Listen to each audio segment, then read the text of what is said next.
I'm here in the South Loop, and just to give you an incident at the place. When somebody objects, like you're messing around with a girl and you don't know if they like you or not, and they're like, oh, stop, and they don't raise their tone, meaning they're not getting frustrated with you, they're being playful. That's when no is a yes. They're just playing around and trying to create desire. Truly, they're being playful. Oh, stop. And then it eventually turns to yes. But if they say stop in that little soft voice, and then they say stop, and it goes up, that means they're not trying to create desire. They want you to stop. So when I told this guy to stop, and I was very vocal, forceful, and he refused to stop. He said if I would have just told him politely. But I'm telling you, even more so, it's massively bothering me. Unbelievably bothering me. And I'm giving you a stern warning to stop. So it's in a rape case. When the girl says stop, and they'll ask, how much did you object? Truly, how much did you object? Because if you didn't object, then you gave permission. So if you stood silent, you gave permission. And in a rape situation, if you didn't say no, then it's considered yes. So that's why they say no trespassing, no loitering, no vagrancy. No. So they're going to ask you, did you object? Did you push their hands away? Did you do anything to tell them no? And did you reinforce that? Not only once, did you reinforce that? If they reapproach, did you tell them again? Because what they're looking for is continuous and repeated behavior. And so you told them no once, and then they tried again. You told them no. You pushed back even more. And then they tried again. Now, Jeff's defense, when Jen kicked him out of bed, he didn't try again. So he took no with her as no. Now, she kicked him out, but to his defense, he tried and she said no. Now, she did kick him, but again, he didn't retaliate, and he humbled himself and moved away. So you could say attempted assault, but maybe not, because like a boyfriend somebody trying to make a pass, they're trying to figure out yes or no. And so this is where God says, if you bait and switch me, and you would, and you say no, you are convicted of a crime in his mind, and now you burn in hell. So he knows what you're thinking. And if a female is thinking yes, and they say no to me, it's a bait and switch, and he's going to burn them. Here in public, you can play that game as a sheep, but not with God. He's going to burn you. You're not a sheep. He knows you're the freaking wolf playing with my emotions. So if you bait and switch me, you're terminated. Any female, he knows if you would say yes. He knows everything. Omniscient. And I express myself to every male, no. And I keep on saying no, no, no, no. Now he considers males rapists. I already expressed myself clearly throughout decades. No, no, no. So I can't express it firm enough. So you are a rapist, a sexual offender, and now it's aggravated assault. So you've been sternly warned. That's why God says, if you tell me to be silent, you all burn. So you got to know how I feel. And I express myself verbally. Stop!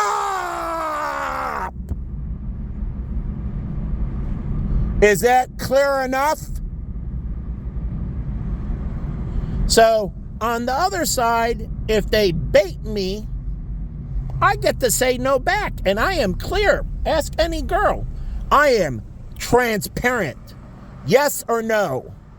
And I did this with Jen and all the girls. I like you. Do you like me? I don't lie to you. You don't lie to me. And we get a mutual understanding. But if you lie to me, then there is no heaven. Because God will never trust you. You're playing games. This is not a cloak and dagger situation. Dating is not cloak and dagger. Yes or no? Do you want to go on a first date? Yes or no? But the truth. Not a lie. You've been lying to me. And you will burn. So, again, getting back to it, I expressed myself that I was displeased firmly. And he said, if you would have told me nice, I would have stopped. I told you even more firmly than telling you nice. Because nice, I might tolerate it. But if I go firmly, I'm not going to tolerate it. And I did this in the club industry. Depending on how mad the client was, I knew how bad the staff upset them or the situation. So I knew we were in extreme difficulty. We really screwed up in their mind. But if they were polite about it, then I knew, okay, they're not that upset. It's not that big of a deal. So I'm not going to make a big concession. Truly, I'm not going to make a big concession. But if they're really upset, and I'm talking people being honest, I look for them trying to play me. But if they're honest, I make a big concession. They got really offended. And so I bow down and make a huge concession. Now, I've told you for 9 years to quit it. Where is the huge concession? And I've made it clear in so many ways. And you keep on ignoring. This is aggravated assault. And it is a Class X felony. And you can go to jail for the rest of your life. So you've been fairly warned. You've been overly warned. So if you continue, you should be put away for the rest of your life. So it is a zero tolerance game now. Zero tolerance. You've been sternly warned.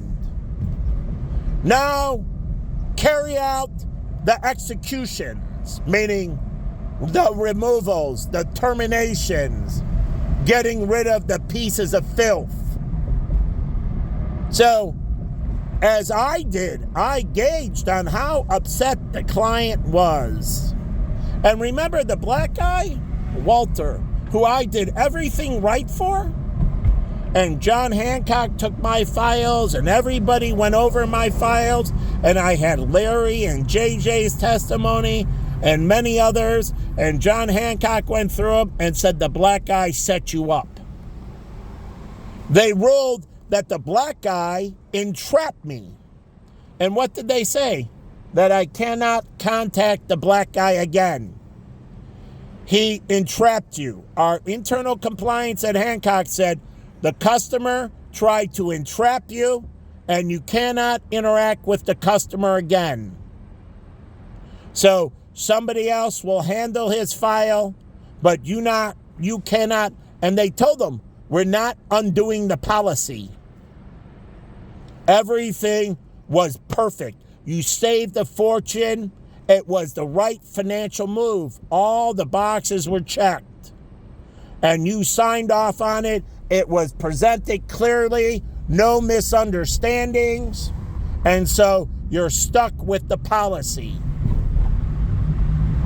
Truly, he can cancel the policy if he wanted to. But there was no reversing the policy. I needed my commissions. Oh, yeah. John Hancock said that to me. You get your full commissions. He has to pay the premium or terminate the policy. And if he terminates, well, then you don't get commissions. But he kept the policy. Oh, he kept it. He paid the premiums. It was a steal. He would have been a moron. But here's a black guy trying to destroy my career. And he tried to set me up and destroy my career. I could have been terminated from the industry. Truly, terminated. Ask Sheila how she was accused of that. You can be blackballed from the industry. Ask Ryan, my nephew. He was blackballed. Ask Phil, who I went to church with. He was blackballed from the financial service industry. Both of them blacklisted, can never be a financial advisor again. So they understand this isn't a game. This is my life. And so John Hancock said, you will be fully receiving every penny of your commission. And if he wants to sue us, sue us. And you get full legal defense. You don't pay anything. Our lawyers will go to bat for you and sue him. Now I could have turned around and I should have sued them for libel, slander. Oh yeah, I should have countersued him and sued him for libel and slander. So I didn't do that. Walter is lucky, but I had every right to sue him for pain and suffering, everything he did to me that demeaned me wrongfully. So make no mistake about it. I had every legal right to sue for liability. So again, I gave them grace. And what do? Disgrace me. So, good people, you're garbage in God's eyes.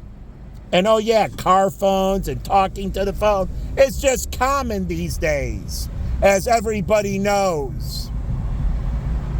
So, talking to you, how am I talking to you? I can be on a car phone right now, as most people are. So, if you think that, you have the problem.